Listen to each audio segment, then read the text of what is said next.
Paris Peace Forum to improve the situation. We know we are on the verge of a very difficult period, so we will have, in order to discuss these issues, 3 successive panels now. One in a few minutes, which I will moderate with our friend Ngozi Okonjo and our friend Tedros Ghebreyesus on this issue of how do we exit the health crisis which we're in. That will be the first one until 1740. Then we will move to another panel, which will be on finance and the support to recovery with the heads of major institutions, the Islamic Development Bank, Mr. Banda Hadjar, Gilbert Hugombo, the president of the International Fund for Agriculture Development, and Ambroise Fayol, who's vice president of the European Investment Bank. That's the second one. The third one will be moderated by Justin on the sort of overall politics of this coming period with Kristalina Georgieva, who will join us physically, the head of the IMF, our friend Adesina, the president of the African Development Bank. We will also have Gargij Ghosh, the president of and global policy and advocacy from the Bill and Melinda Gates Foundation. And finally, Rémi Rioux from the Agence Française de Développement. So that's the menu of today. Stay tuned. Over. Back to you, Trista and Justin. Thank you so much, Pascal. And before we move on to your panel, Pascal, I want to give the floor to you, Justin, to tell us more about the next edition and how exactly are we addressing global policies during the next edition of the forum. Absolutely. Let me say a word first for those who are not familiar with the forum to remind everyone that the forum is an independent organization. It's governed by its members with north-south parity in the board, in the executive committee, as we call it. And I would say it has two, sorry, I didn't take the mic with me.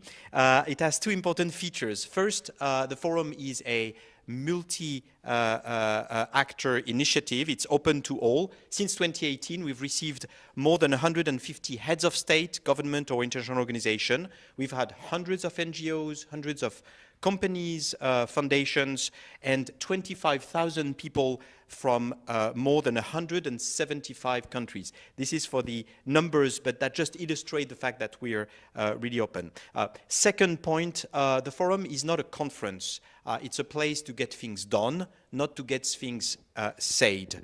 It's organized around projects which are selected and showcased at each edition. We've had more than 330 projects to date coming really from around the globe. Let me give you back your mic and take mine. Thank you. And speaking of the projects, that is what we call the beating heart of the forum, where over the years we've had 100 projects showcased every year, but this year we've streamlined the process even more. We will have only 80 projects being showcased. That is to reflect the kind of urgency of the times that we are in. We want to be more intentional about the issues and the scope of issues that we are addressing to further double down on the international cooperation and get the actors that we will be bringing to the forum to commit to concrete actions.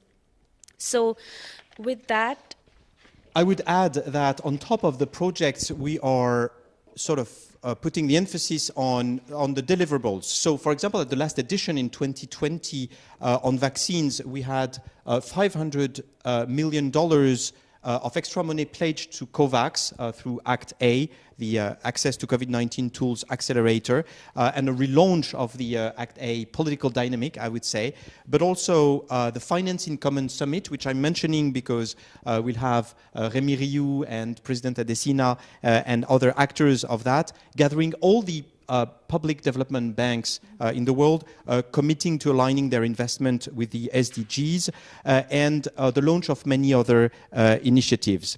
And I would emphasize, and I will stop with that and will after move to Pascal's panel, that we are putting the emphasis at the forum this year on really being an actor of governance, being an incubator of these initiatives that can really make a difference. So the forum, if you have to remember just one thing, is at the same time an event, a booster of project, and an incubator of these multi-actor initiatives, which we think can really make a difference. And we're also quite enthusiastic about the days of the forum, given that it's right after G20, which will be held in Rome, and also towards the end of COP26, which will be held in Glasgow. So this year, unlike last year where it was completely digital, we're hoping to have a hybrid event, taking into consideration how, if it is a hybrid event, we want to be particular about not taking the focus away from issues of Global South, as they may face issues coming here physically. So the hybrid event digital format will focus on highlighting initiatives with a special intention with Global South. And the two priorities that we hope to tackle is how do we recover from the pandemic, and also addressing our global commons from the climate to cyberspace to biodiversity. So I guess the last message that all of us have for you is that we want you, we need you to actively participate and help us shape the 4th edition of the Paris Peace Forum. And now back to the spring meeting and on the issue of North-South relations, starting with your starting with your panel, Pascal. The floor is yours. Thank you, Trisha. So let's start our first panel. The first of the three I mentioned a moment ago.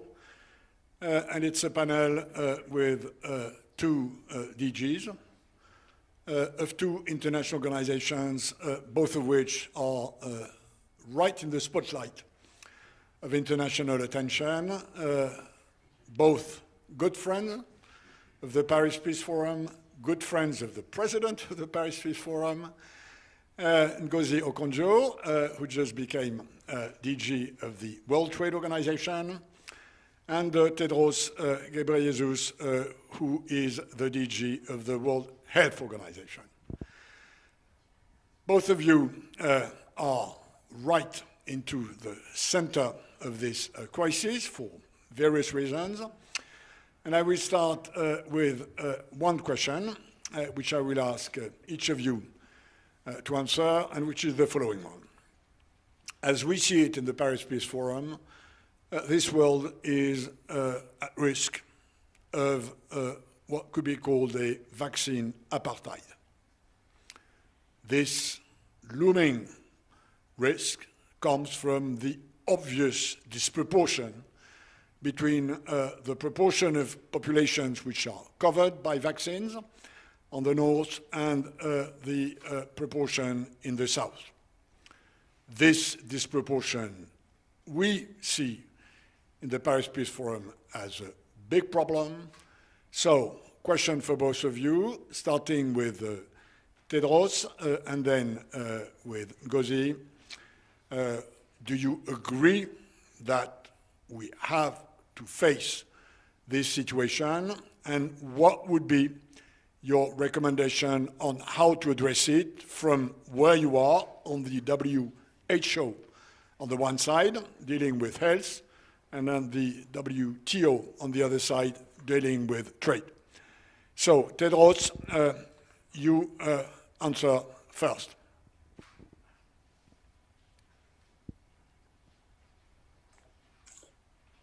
Merci beaucoup, Pascal. And thank you for your leadership of the Paris Peace Forum. I'm delighted to be able to participate in this very important discussion with you and my sister, Dr. Ngozi.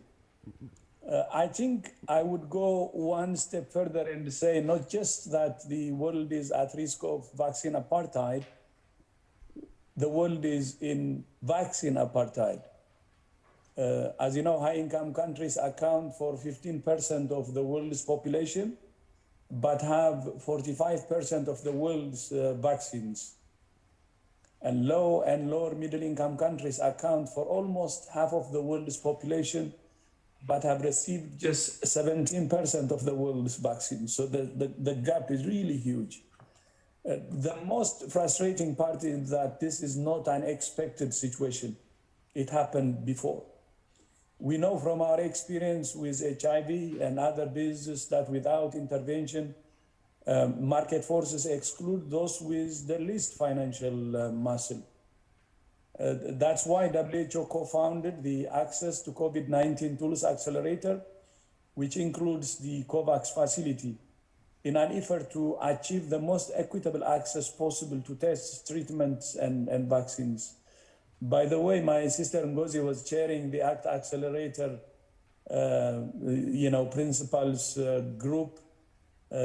So she's still a member of that, although after she became WTO DG, she passed it over to former Prime Minister of Sweden, Carl Bildt. And I would like to use this opportunity to thank her for her leadership. So she's in both places. She helped with that and now helping from the other end. The situation is certainly more equitable than it would have been otherwise. So far, we have shipped more than 63 million doses of vaccine to 124 countries and economies. But that represents just 0.5% of the combined population of those countries and economies. The problem is not getting vaccines out of COVAX. The problem is getting them in. So COVAX works. The problem is supply.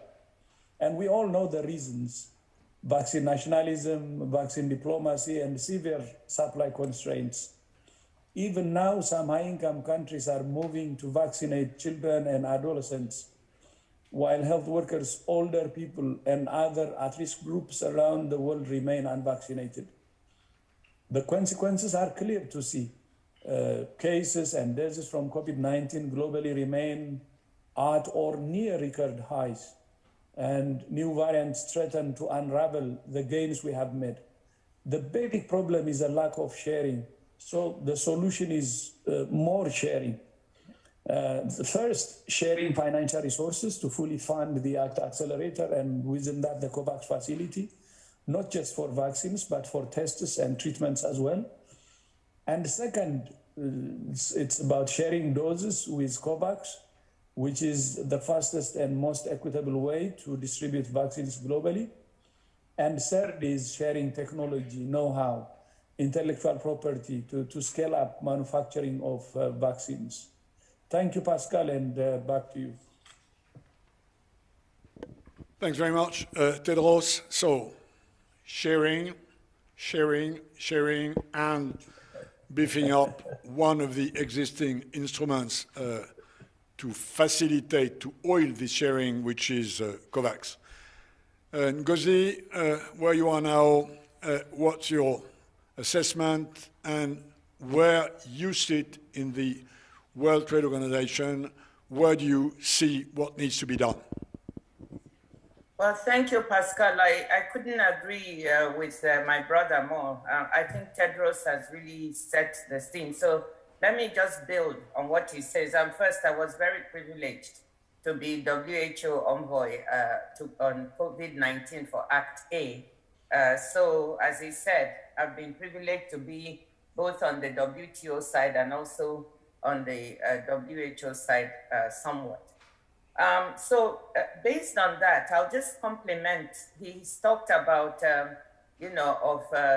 sharing doses, of sharing technology. I want to compliment, there's one other aspect that we need to think about, which is to also deal with the supply scarcity. We need to scale up the volume of manufacturing.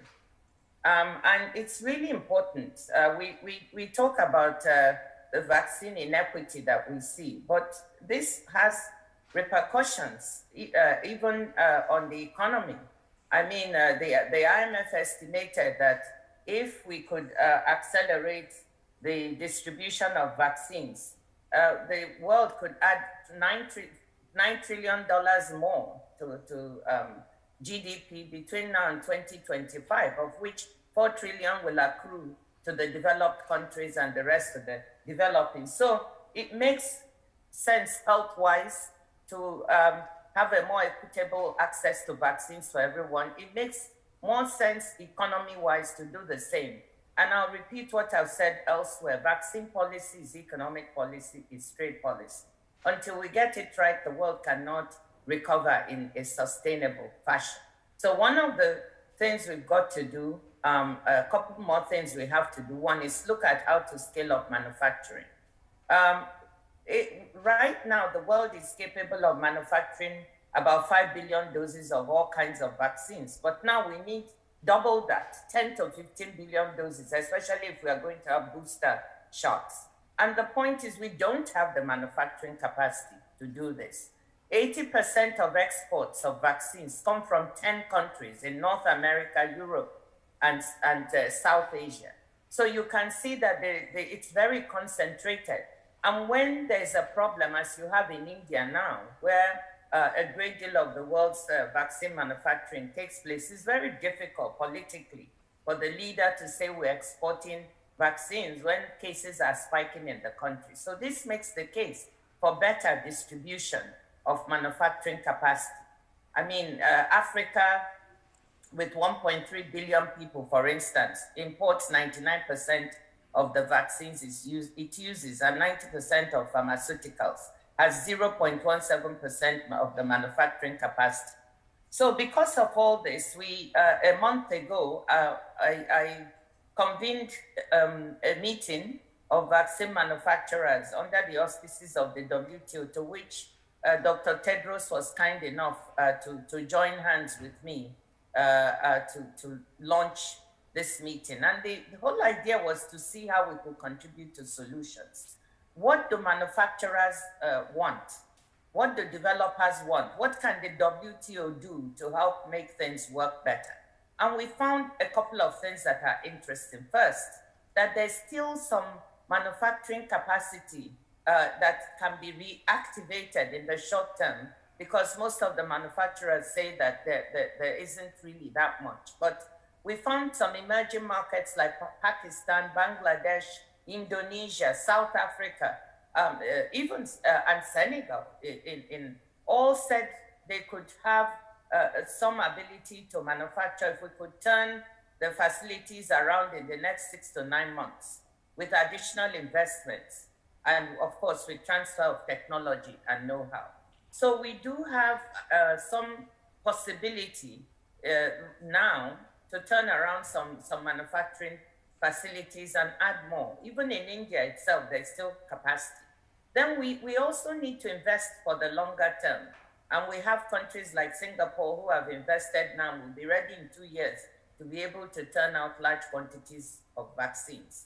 Africa is trying to get investment through the vaccine task force to manufacture. So we need this aspect to work to boost supplies. But the manufacturers also pointed out that they have some other problems, supply chain issues, and this is where the WTO can also contribute.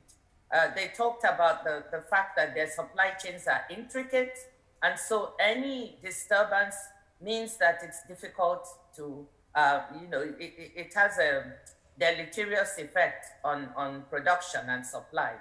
For example, the Pfizer-BioNTech, we all quoted because they told us they have 280 components manufactured at 86 sites in 19 countries. So this is a very sophisticated supply chain. And if you have any export restrictions, so this is where WTO members must lower export restrictions, prohibitions. They must try to do facilitate customs procedures. They must try to avoid bureaucracy in order to allow these supply chains to work. And I'm happy to say we've gone from 109 with export restrictions at the beginning of the pandemic down to 51, but we could do even better. So that's the one part of the contribution. I think the other part, which has been in the news, is also the TRIPS waiver issue, the waiving of intellectual property that Dr. Tedros referred to, which could be part and parcel of boosting output. Well, you know, as the Director General Pascal, that I can't take sides. My job is to bring my members together to agree, to sit down and negotiate a text that would allow developing countries to have almost automaticity of access to supplies, to manufacturing, whilst also still incentivizing research and innovation. And I hope they can do this soon. So those are two particular ways that we can contribute. Thank you. Thanks very much, Ngozi. So, listening to both of you, we have a sort of a draft agenda, which is we need more vaccines, ramp up production, and we need to share better the doses we have, the finance that goes with it, and the technology transfers that are necessary for developing countries. Plus, of course, what Dr. Ngozi just mentioned on trade restrictions, which usually are considered more on the import side. In case of vaccines, it happens that trade restrictions are unfortunately more on the export side. So let's assume this is a sort of a simple agenda for the international community. Dr. Tedros, where you are in the WHO, what you need from your members to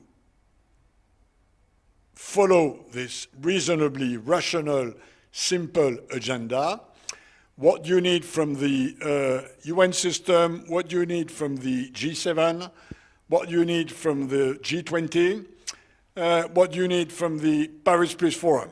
I mean, where are there bottlenecks, resistances, reluctances, which, seen from where you are preventing this reasonably simple and convincing agenda to move forward? Thank you. Thank you very much. So first of all, if you ask me one thing that we need immediately, that will be donation of vaccines. Because, we have to fight the pandemic well now, and the immediate is vaccines.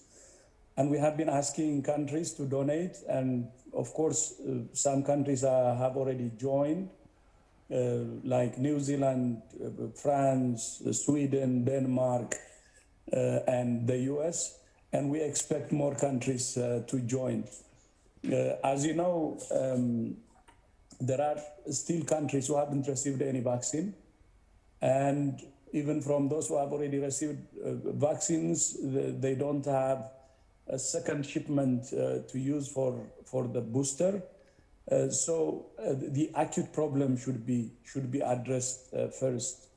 And for that, I think we will need all, starting from the UN system and Paris Peace Forum, to advocate for sharing of vaccines. We know many high-income countries have now vaccines more than what they need. And as I said it earlier, there are some who have started vaccinating children while health workers in low-income countries are not vaccinated. This is, of course, morally a problem. And in addition to that, even epidemiologically also, it's a problem because new variants are emerging, and unless we fight this virus aggressively in all places, we will not be able to end it. And it's in the interest of each and every country to contribute, starting from sharing doses. So on that, I think on sharing doses, all those you have indicated could advocate. We can push, put pressure on those who can give the vaccines. So that's what I would say. One. Second, on funding gaps, I think I would prefer actually if Ngozi could say that, because she has some good ideas on how we can have sustainable funding. But for now, for ACT Accelerator, we need $19 billion US. But as you know, the gap is not being filled. I don't think it's because of lack of money. We think it's because of lack of commitment, because many countries are already putting or investing a lot of money for stimulus package, trillions actually. 19 billion, considering that the trillions of dollars being spent on stimulus package is really small. Then the financing part, of course, on the solution, Ngozi can talk about that. On production, I think one thing I would like to say on the production is, of course, we say technology transfer, IP waiver, and other, but especially the IP waiver is a very sensitive issue. And the private sector, doesn't take it lightly. But from WHO side, we're not saying the manufacturers or the developers should not be incentivized. What we're proposing is actually IP waiver, but at the same time, the high-income countries can give incentives to the manufacturers or to the developers because they have done really well by producing vaccines in just a year. And we really appreciate that. And we don't take that for granted. But at the same time, we're in a crisis, and the crisis needs waivers like IP waiver, and the manufacturers should also understand that and cooperate. And as long as they get incentives or support from high-income countries, they should agree to the IP waiver. As you know, this is unprecedented. We're in a serious crisis. This type of pandemic has never happened in the last 100 years. And if we cannot use the IP waiver now, when do we use it? So as global citizens, we need to have the same position on this, and everybody should contribute actually in pushing forward. So the issue that I'm trying to underline is IP waiver from the manufacturer's side. They should see it positively because it's for the well-being of the whole world. But on the other hand, the high-income countries should contribute or give incentives to make it happen, because the solution is in their hands. But there is one thing I would like to say finally. I don't want to miss that. While focusing on vaccines, I think everybody should work towards implementing very strong public health measures. We should not depend just on vaccines only. We should do all actually. And when we ask for vaccines, we're not saying that will bring all the solutions. When we advocate for vaccines, we should also advocate for the implementation of public health measures. And governments have responsibility, other stakeholders have responsibility, and citizens have a responsibility. And the public health measures, masks, hand hygiene, physical distancing, are actually important to observe whether, in countries where the situation is improving or the situation is deteriorating. So thank you so much, and back to you, Pascal. Thanks, Tedros. I have one more question for you on this IP waiver issue, on which I understand Ngozi has to remain neutral because WTO members may not agree, and this puts the DG in a difficult spot. We have an IP protection systems. We have IP waivers in case of national emergency, both for countries who can produce vaccines and for countries who cannot produce vaccines and who can use compulsory licensing for the import of vaccines. Why is it, in your view, that these existing flexibilities are not used? Only one country, as far as I'm informed, has asked last week, Bolivia, to benefit from this import compulsory existing waiver. Why is it that these waivers, which exist since 2001, why are not they used? What's the problem behind this, Tedros, according to you? This question is actually for you, Pascal, or for Ngozi. So, anyway, to be honest, it's because I'm not very, I'm not expert on those issues, and it's mainly trade issues, and that's why if you could maybe respond or Ngozi respond, I would prefer. But one thing I would like to say though is, when we talk about increasing production, manufacturing, increasing the volume of vaccines, meaning increasing production capacity, we have to use all means we have. We have been advocating actually for voluntary licensing, for instance. And AstraZeneca had already done it. And we were asking others to do the same thing. And there are other options also. And it could be from the country's level, it could be from the manufacturer's level, it could be other factors which really undermines the use of the provisions. But we have been encouraging actually to use all options. I would leave it at that in order not to not go into territory which is not my. Thank you, my friend. Now back to you, Ngozi. What we've heard in your first answers and just now from Tedros draws a sort of tentative agenda with quite a lot of things to do short term and other things to do more long term.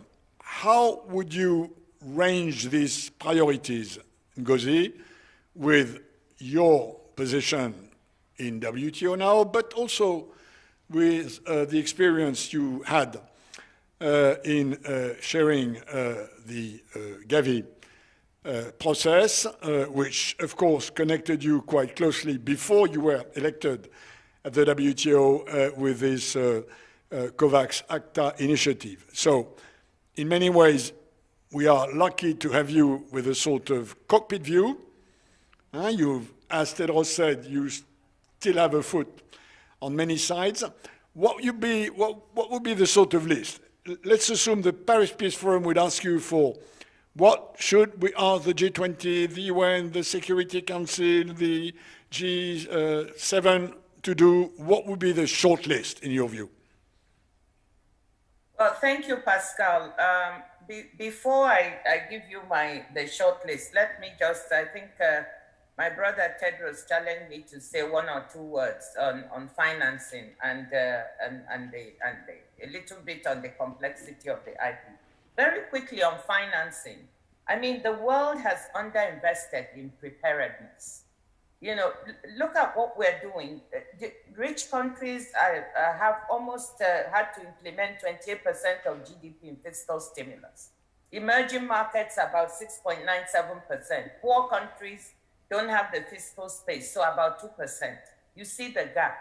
Now, when you look at it, you know, if we have spent virtually up to $26 trillion trying to respond to this, but we just need some hundreds of billions or less for preparedness. So what the rate of return in trying to invest in things like Act A in COVAX is so high.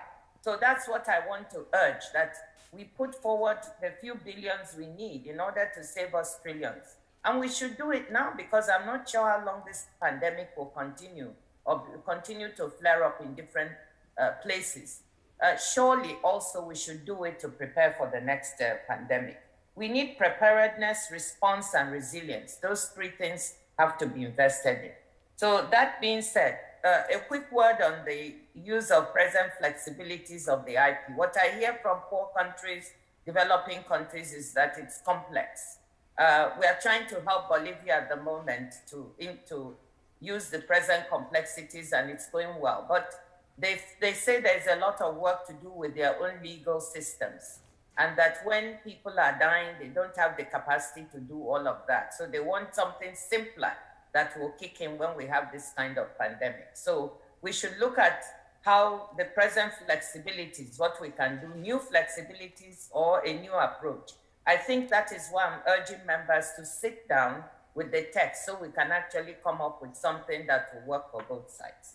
Now, going to your question of the priorities, I think there are four that I would like the G20, G7 you and everybody to look at. I think the first is the one, very first one that Tedros referred to, which is sharing. We can still achieve a lot by sharing doses. So let's do that. If all of the rich countries could also share, and emerging markets that are in a position to do so, that would really help in the immediate term. I think the second priority is the manufacturing. It would be very, very important if we had public-private partnerships with governments working with the private sector to invest more in turnaround capacity for existing capacity now in those emerging market countries I mentioned, and also to start investing for the longer term, because in 2 to 3 years, we can have more capacity that can help us manufacture the doses we need. So how do we work with the private sector, with pharmaceutical companies in both developed and developing countries to support them so that we can invest more? This is something the G20 and G7 and the world should look at. Third, I think members of the WTO should look at the export restrictions we both mentioned, Pascal. This is really important. We have export restrictions on outputs. We have export restrictions on supply. Let me say that we owe a great deal of thanks to 3 of our members who have exported vaccines thus far.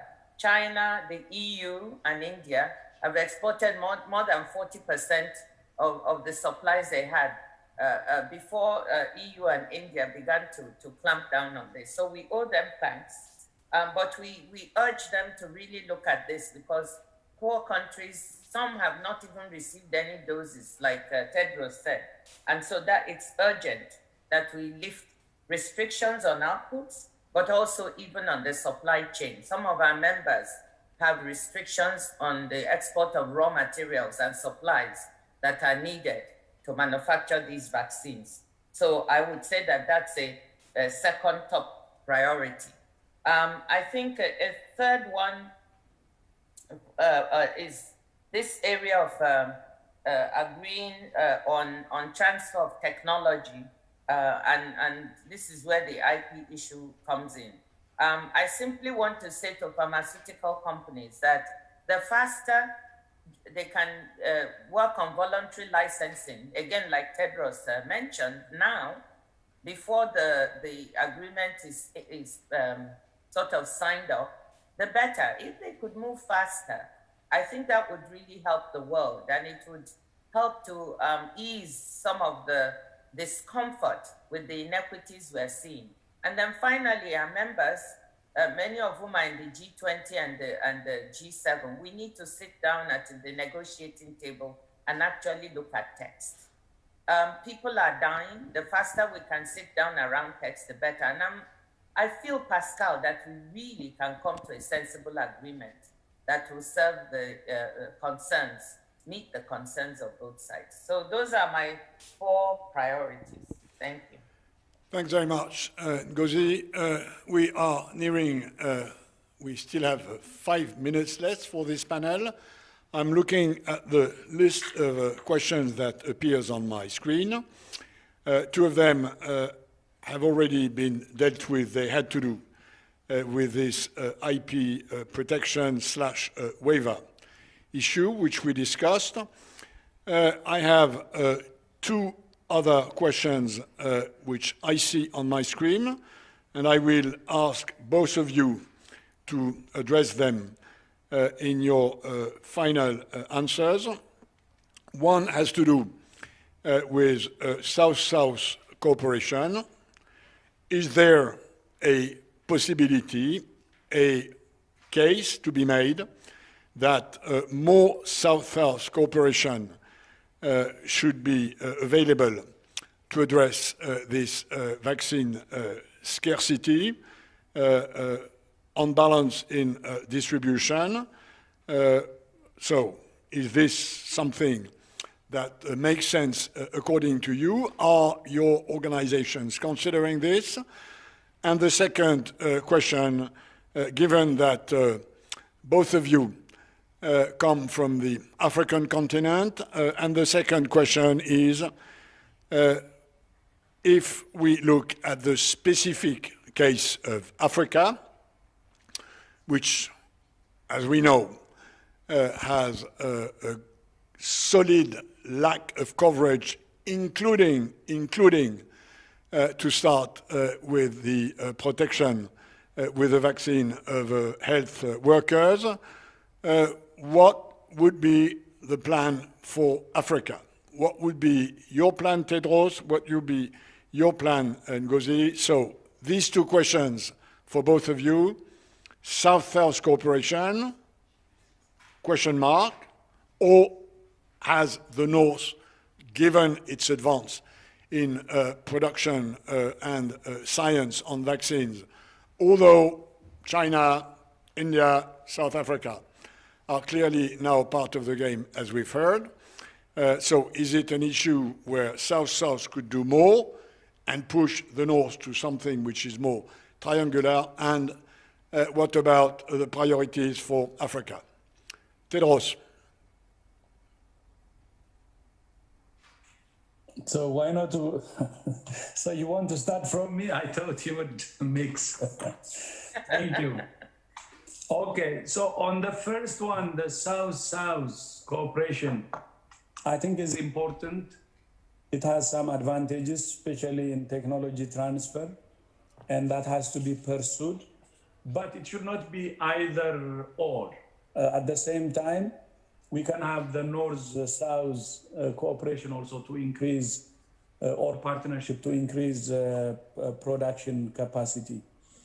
As we speak, actually, the three countries who are now moving forward with some concrete action are partnering with the North. For instance, Rwanda, this initiative, and South Africa, and also Senegal. My recommendation is that to use all the options available, whether it's North-South or South-South, and increase production as soon as possible. So I don't give up on the North, and some of the things that have some cooperations initiatives actually are with the North now. And then on for Africa, I think the key part, let's see what helped Africa so far. I remember in February 2020, end of February, the African Union invited me to a meeting, a ministerial meeting, to discuss COVID. And Africa had only, the only confirmed case at that time reported was from Egypt in February. And they started engaging early. And that ended up in preparing a continental strategy. And that I think helped. And at the same time, not only the ministerial, but a global, a continental head of state, heads of government level leadership task force was also established, which was led by, at the time, the chair of the EU Commission, President Ramaphosa. And I know Ngozi was also a special envoy for President Ramaphosa. She was WHO's envoy at the same time, Africa Union's envoy through President Ramaphosa. And then not only the continental strategy, but they then established a platform for procurement, and then later on that was followed by local initiatives to produce vaccines locally. And it started to even take more initiatives. So that, I think that should continue, the continental approach, and the initiatives that have started should really continue. And the other maybe important element for Africa for the future is it has to continue to invest in the public health. So it has to apply public health. As you can see now, the share of the vaccine in Africa from the global distribution is only 21.9 million doses. That's around 1.88%. And still, the delivery is slow. The implementation of public health measures, strong emphasis on public health measures, should continue, and Africa should not lower its guard, but at the same time, of course, pushing for vaccines. And then I agree with Ngozi. One thing that Africa should do is continue to invest in preparedness. Of course, Africa needs support. Its economic situation makes Africa vulnerable, and that's why it needs support. But at the same time, African leaders should also be committed and should really mobilize domestic resources and invest in pandemic preparedness. These are the issues I would like to raise in terms of what can be done. And then with what you have said, the separation or north-south, the manufacturing capacity should be put as part of a pandemic preparedness, not only to increase production now, but I think for the future, Africa should have its own capability in producing vaccines. And whatever that's being established now in terms of manufacturing capacity, the three countries I indicated or others, they should see it in relation to long-term solutions that it can bring to emergency preparedness, and they should link it with use it as a strategic solution to address the current problems that we are facing. So thank you so much, and back to you, Pascal. Thanks, Tedros. We are already over time. Ngozi, to conclude, in a sort of 1 minute, we've had a sort of very detailed answer by Tedros on these two questions. Do you agree with his answer? Do you disagree with his answer? What would you add or remove in 1 minute? Well, Pascal, I agree with the answer. And add on South-South, we've got some southern countries that are also developing vaccines. Apart from China, we've got Cuba. Many people don't talk about Cuba that is developing 4 vaccines. We've got Brazil. We've got several other South countries. So if they could speed up and share with other southern countries, that could help. We also have the Russian vaccine. I mean, that's not South-South, but Dr. Tedros said North-South. So if they could also get the emergency use authorization of the WHO, that would add another source of supply. So I think there's room for more South-South cooperation in both technology transfer, know-how, manufacturing, and so on. Now, with respect to Africa, let me just add 2 points. The first is that I'm quite proud of how the continent has responded to COVID. I've seen the continent, as Tedros mentioned, worked as one under the leadership of President Ramaphosa and also the AUC chair, and really supported the Africa CDC, the Centers for Disease Control, to take a preeminent role, which is still doing today, establishing the Vaccine Acquisition Task Force, establishing the Medical Supplies Platform, and as he said, I was AU envoy with 6 other colleagues to try and find financing to help Africa implement a good response to COVID-19.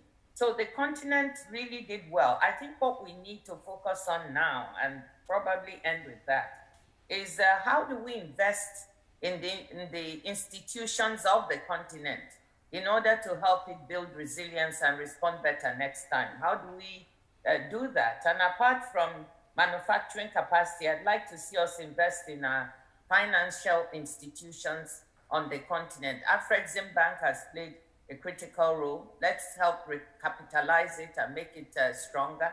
We have a proposal from UNECA, Vera Songwe, on a liquidity and sustainability facility, which could make more liquidity available to both our countries, but also even to the private sector, including small and medium enterprises. So these are areas where let Africa have its stronger financing, its stronger health system, its one Africa approach to solving these problems. And I think we will go from strength to strength. Thank you. Thanks very much. Time to conclude, to thank both of you for this very action-oriented basket of proposals. This is, as you know, the spirit of the Paris Peace Forum. So we will take from what you've said enough, I believe, to try and make things move forward. Thanks a lot to both of you, and over now for the second panel. Bye, my friends. Hope to see you soon, as physically as possible. Thank you. Bye. Bye.